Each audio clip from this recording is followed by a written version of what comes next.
Sie glaubten, die Welt habe schon 4 Zonen erlebt. 4 Zeitalter von Schöpfung und Zerstörung. Jedes endete im Chaos. Jedes wurde hingefecht. Von Feuer, Wind, Jaguaren oder Flut. Im Jahr 1519 glaubten die Azteken, sie lebten unter der 5. Sonne, dem letzten Zeitalter. Und in der Ferne sahen sie Segel am Horizont. Was dann geschah, war nicht nur der Fall einer Stadt. Es war das Ende einer Welt. Dies ist die Geschichte von Verrat und Mut, von Göttern und Gewehren, von Prophezeiung und Apokalypse. Das ist der Untergang des Aztekenreich. Aus dem Wasser des Texcoco-Sees erhob sich eine Stadt, wie die Welt sie noch nie gesehen hatte. Tenochtitlan, gebaut auf den Inseln, verbunden durch riesige Dämme mit Kanälen, Gärten und steinernen Türmen. Für die Azteken war sie das Zentrum des Universums. Für Außenstehende wirkte sie wie eine Fata Morgana, zu perfekt, um echt zu sein. Die Menschen, die diese Stadt gebaut hatten, nannten sich selbst Mexiker. Hart, diszipliniert, geboren aus Kampf. Und an ihrer Spitze stand ein Mann, der behauptete, mit den Göttern zu sprechen. Moctezuma II. Doch selbst die Götter erzitterten vor dem Schicksal. Und Moctezuma sah Zeichen, Kometen, Blitze, brennende Tempel.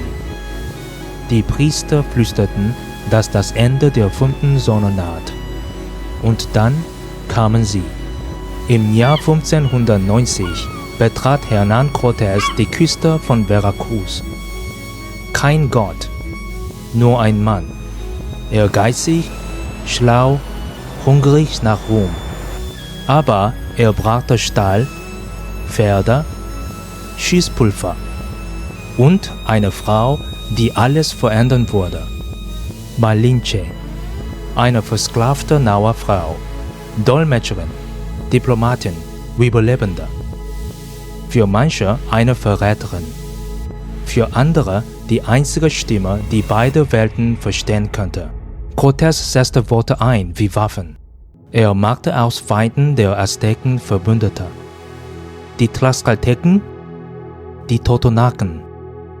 Völker, die lange unter der aztekischen Tribute gelitten hatten, marschierten nun mit dem Eindringling. Moctezuma sah zu, gelähmt von Angst und Prophezeiung. Die Fremden passten zu den alten Geschichten. Helle Haut, Bärte, Waffen, die wie Donner krachten. Er wählte Diplomatie, ein tödlicher Fehler. Im November 1519 betraten Cortés und seine Männer Tenochtitlan.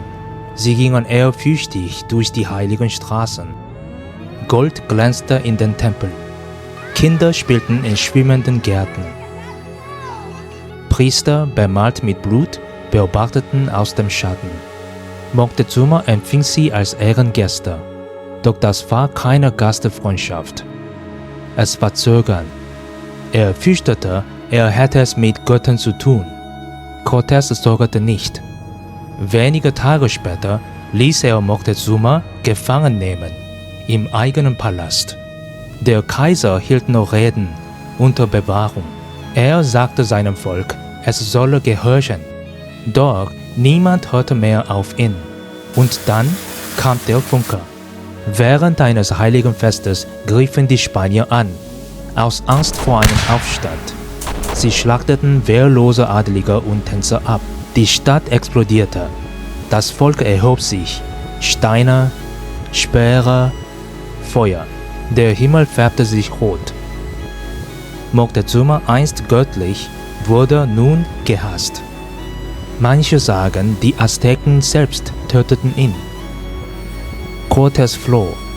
In tiefer Nacht schleppten seine Männer das gestohlene Gold durch den See in der Hoffnung, ungesehen zu entkommen. Aber Tenochtitlan verfiel nicht. Auf den Dampfwegen wurden sie gestellt. Pfeile regneten herab. Soldaten ertranken, erdrückt vom Gewicht der Gier. Es war La Noche Triste, die Nacht der Tränen. Cortés entkam, aber er zog sich nicht zurück. Er kehrte zurück mit Wut und einem riesigen Heer aus indigenen Verbündeten. Doch Tenochtitlan starb bereits. Ein einziger infizierter Mann reichte. Die Pocken kamen. Innerhalb von Wochen raffte die Krankheit die Stadt dahin. Keine Heilung, keine Verteidigung. Die Hälfte der Bevölkerung starb. Die Priester, die Anführer, die Krieger. Alle fort. Der neue Kaiser Cuitlahuac starb ebenfalls. Ein junger Krieger bestieg den Thron. Cuauhtémoc. Mutig, stolz, verloren. Im Mai 1521 begann die Belagerung. Die Spanier schnitten Nahrung, Wasser, Flutwege ab. Kanus voller Krieger kämpften verzweifelt auf dem See. Verhungernde Kinder tranken aus Rinnsteinen.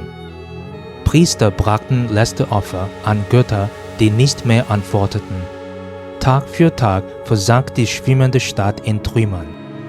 Am 13. August wurde Cuauhtémoc gefangen genommen, bei dem Versuch, über den See zu entkommen. Er stand vor Cortés, unbeugsam. »Nimm dein Messer und beende es, Spanier! Ich habe alles getan, was ich für mein Volk konnte!« Die 5. Sonne ging an diesem Tag unter. Aber sie verschwand nicht. Ihre Asche wurde zu Mexiko-Stadt. Ihr Blut fließt Millionen Nachfahren. Die Götter der Mexiker sind nie wirklich gestorben. Sie haben nur ihren Namen geändert, ihre Geschichte verborgen. Doch ihr Geist lebt weiter. Das Aztekenreich fiel, aber es verschwand nicht. Manche Sonnen gehen leise unter, andere brüllen beim Sturz.